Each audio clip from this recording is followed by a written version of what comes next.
This movie has actually come up for us a couple of times, a movie from the 70s called Norton that's about a guy who thinks he's a vampire hunter hunting a guy who thinks he's a vampire. Okay. But neither of them are actually that.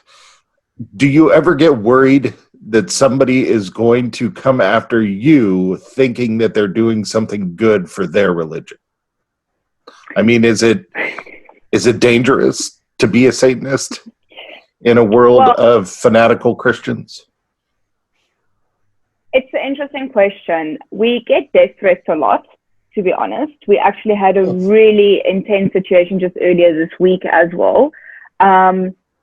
We have found, generally speaking, though, since our organization has been registered in South Africa, and we're actually a registered religious organization, and it's in our constitution that Satanism is a religion that is allowed.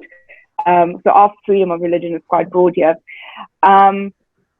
We find a lot of it is just keyboard warriors at this stage. We'll see where this goes, since we're out in the public and we're not hiding behind things, say, as we had to in the past, and only practice Satanism in secret.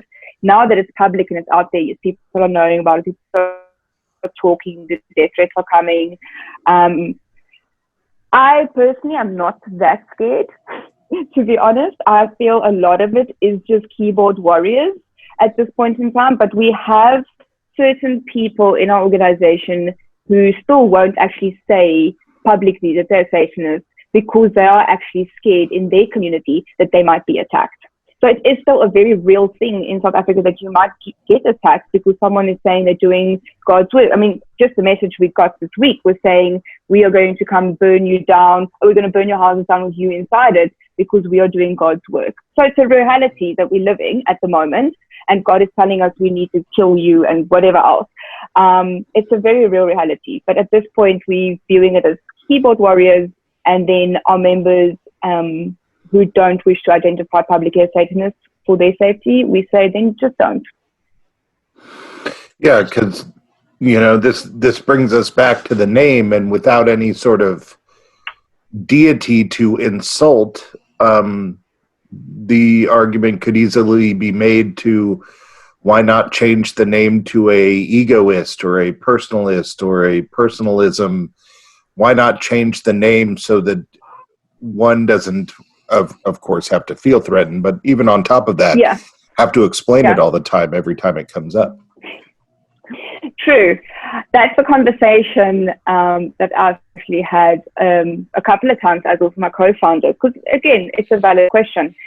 And at the end of the day, when you look at the satanic archetype within the human consciousness, Satanism, or the satanic archetype explains Satanism, and Satanism explains the satanic archetype.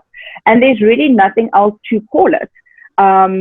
It doesn't fit the term, say, freedom of religion or spiritualist either. I find a lot of people would practice the occult and actually live their lives as a Satanist, but they will call themselves a spiritualist, for instance, or a white light spiritualist, or a white light warrior. There's a lot of terms going around.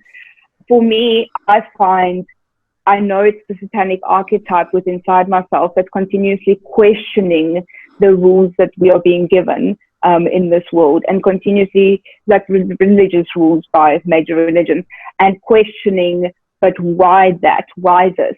And saying, but I have human desires and I think they're okay. And all the other statements that goes with Satanism. And at the end of the day, Satanism is the only term that really gives it that sort of embodiment of what it is, especially if you look at the term Satan in Hebrew being the opposer.